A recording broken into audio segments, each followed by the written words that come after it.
বিশ্বের প্রাচীনতম জীবন্ত নগরী বারাণসী, সান্ধ্যকালীন গঙ্গা আরতি, গঙ্গার ঘাটের বিভিন্ন দৃশ্য, নবনির্মিত কাশী বিশ্বনাথ করিডোর। দেখেছি বারাণসী ভ্রমণের প্রথম পর্বে, এবার দ্বিতীয় পর্ব।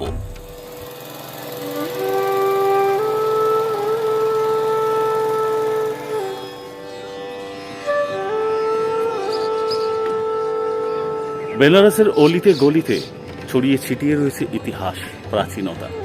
ঠিক তেমনই বেনারসের এই গঙ্গার ঘাট আলাদা এক স্বতন্ত্র ভূমিকা রয়েছে। প্রাচীনতার সাক্ষী তো বটেই, মানুষের আস্থা, ভক্তি, বিশ্বাসের সাক্ষীও এই গঙ্গার ঘাট। দশাশ্বমেধ ঘাট থেকে একটি যন্ত্রচালিত নৌকা রিজার্ভ করে চললাম গঙ্গার বুক থেকে বেনারসের বিভিন্ন ঘাটগুলো দর্শন করতে।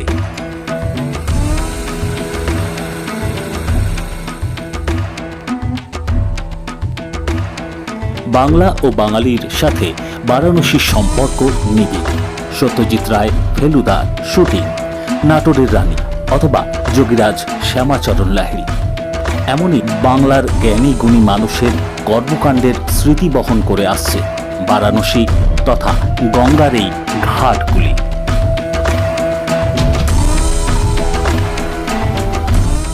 বারাণসীর অধিকাংশ ঘাটগুলি অষ্টাদশ শতকে মারাঠা পৃষ্ঠপোষকতায় পুনর্নির্মিত হয়েছিল।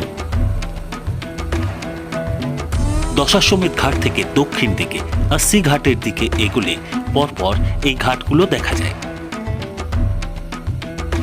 অনেক ঘাটগুলোর সঙ্গে পৌরাণিক নানা কাহিনীও জড়িত রয়েছে।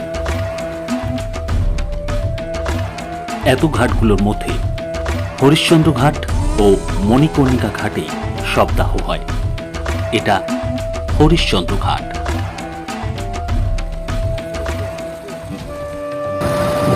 গোমুখ গঙ্গোত্রী থেকে উৎপন্ন হয়ে মা গঙ্গা গিয়ে মেশেন গঙ্গা সাগরে।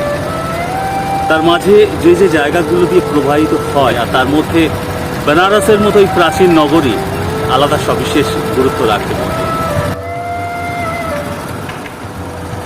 নৌকা সফরের একটা বড় প্রাপ্তি মা গঙ্গার কোথাও স্পর্শ পাওয়া, তার সাথে দুকুলকে কোথাও একটা দেখতে পাওয়া, চাইলে ছুঁয়ে দেখা, সেটাও সম্ভব।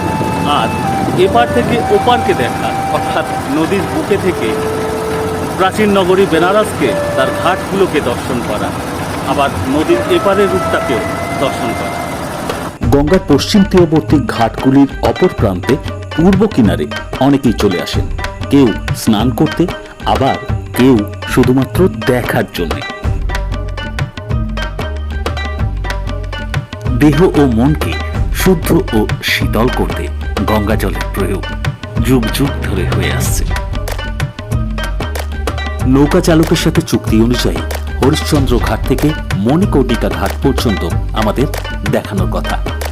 সাথে গঙ্গার পূর্ব তীরবর্তী অঞ্চলও দেখে এবার পশ্চিম তীরবর্তী ঘাটগুলোর উদ্দেশ্যে রওনা দেওয়া।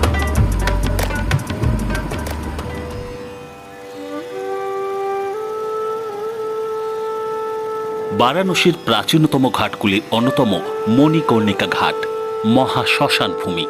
হিন্দু ধর্মীয় বিশ্বাস অনুসারে এই স্থানে সতী মায়ের কানের অলঙ্কার পতিত হয়েছিল।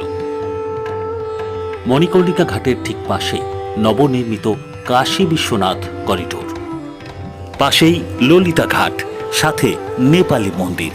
এই দুয়েরই নির্মাণ হয়েছিল নেপালের রাজার মাধ্যমে। কিছু হোটেল, গেস্ট হাউস রয়েছে গঙ্গার তীরবর্তী ঘাটের পাশেই।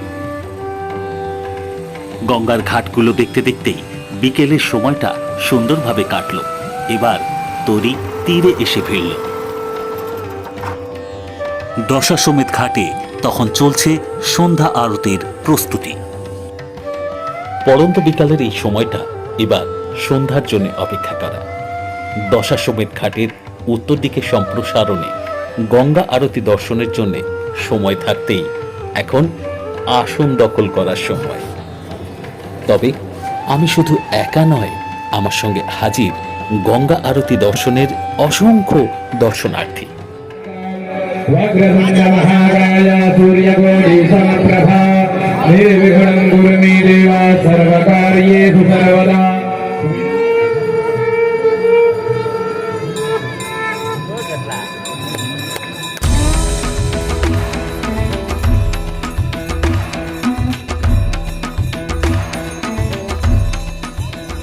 আমাদের দ্বিতীয় দিনের দ্বিতীয় স্থানের আরতি দর্শন আজ। সন্ধ্যা আরতি দর্শনের জন্য এত মানুষের উপস্থিতি দেখেও ভালো লাগে। নিমগ্নতার সাথে আরতি দর্শন, তারই মাঝে স্মরণীয় এই সময়কে ক্যামেরা বন্দি করে স্মৃতিপটে ধরে রাখার প্রচেষ্টায় মগ্ন অনেকেই। পবিত্র এই কার্যক্রম দর্শনে মনের মধ্যে একটা বিশেষ ভালো লাগার অনুভূতি তৈরি হয়ে যায়।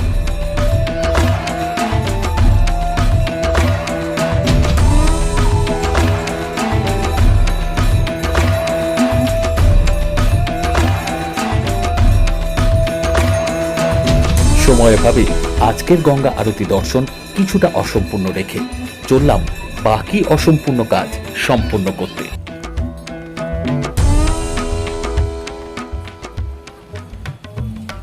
বারাণসীতে এসে বেনারসি শাড়ির জন্য কিছুটা সময় ও গুরুত্ব না দিলে কিছুটা অসম্পূর্ণ থেকে যায় পর্যটকের সফর।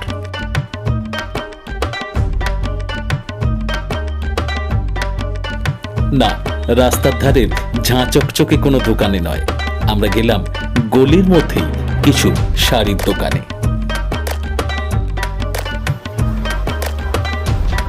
শীতকালীন এক সফরে বেনারসের শাড়ি তৈরির কারখানার একেবারে অন্দরমহলে যাওয়ার সুযোগ হয়েছিল একবার। মান ও দামের বৈচিত্র্যের সম্ভারে আগ্রহী পর্যটক ক্রেতার মন ও চোখ তৃপ্ত হয়। যদিও বেনারসে তৈরি হওয়া সব শাড়িগুলোই কিন্তু বেনারসি নয়। কটন টেক্সটাইল ইন্ডাস্ট্রির একটি সমৃদ্ধশালী ও ঐতিহ্যশালী অংশ হিসেবে খ্যাতি বেনারসের। ঐতিহ্যবাহী বেনারসি শাড়ি কুটির শিল্পের সাথে প্রত্যক্ষ বা পরোক্ষভাবে বারাণসী এবং তার আশেপাশের অঞ্চলের প্রচুর সংখ্যক মানুষ জড়িয়ে রয়েছেন। বলা যেতেই পারে বেনারসের বিখ্যাত গলির একটা বড় অংশের শোভাবর্ধন করছে এই শাড়ি শিল্প। যদিও বেনারসের সুপ্রাচীন অলি গলি আজও বহন করছে ইতিহাস, প্রাচীনতা ও ঐতিহ্যের সাক্ষ্য। ঐতিহ্য ও সুপ্রাচীনতার সাথে বেনারস ও তার অলিগলি মিলেমিশে একাকার। বহিরাগত পর্যটকের আকর্ষণের এই বেনারসের বিখ্যাত অলিগলি রাস্তা। বাঙালি ঘরানা তথা বাঙালি টোলার অবস্থান এই গলির মধ্যেই।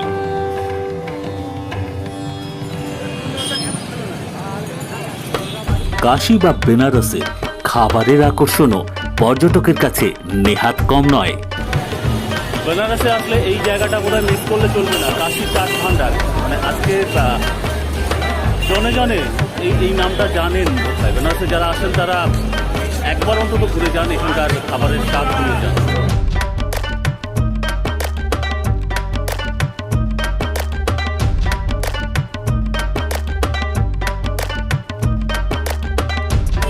তীর্থভূমি, কিন্তু তার সাথে এই মুহূর্তে একটু পেট পূজা চলা। মানুষ দূর দূরান্ত থেকে যেমন এই তীর্থভূমিতে আসছেন, ঠিক তেমন এখানকার স্বাদ নিতে ভুলছেন না একেবারেই। কিন্তু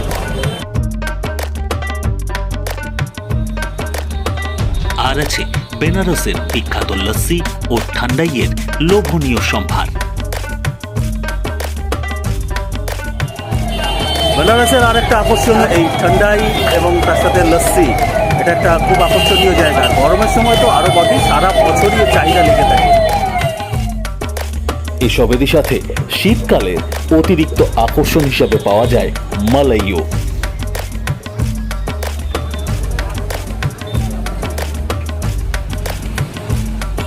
পর্যটক থেকে তীর্থযাত্রী নানা স্বাদের ঠান্ডাই শরবতের স্বাদ নিতে পৌঁছে যান সবাই সারা বছর জুড়েই।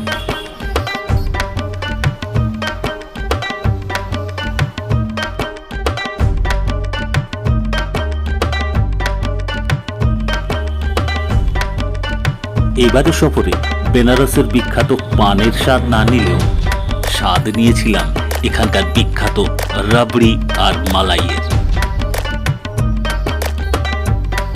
স্থানীয় মানুষের কাছে শোনার পর দেখলাম এই দোকানের জনপ্রিয়তা।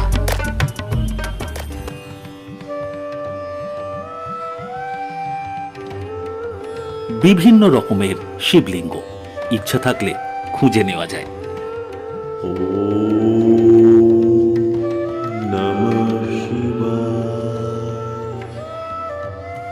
মনে মনে বাবা বিশ্বনাথের চরণে আরো একবার প্রণাম নিবেদন করে এবার বাড়ির উদ্দেশ্যে রওনা দেওয়া। আধ্যাত্মিকতার অমোঘ আকর্ষণ, সাথে ইতিহাসের স্বাদ। দর্শনার্থী থেকে পর্যটক, দেশ বিদেশ থেকে পৌঁছে যান সুপ্রাচীন এই জীবন্ত নগরী কাশী ধাম, বেনারস বা বারাণসীতে।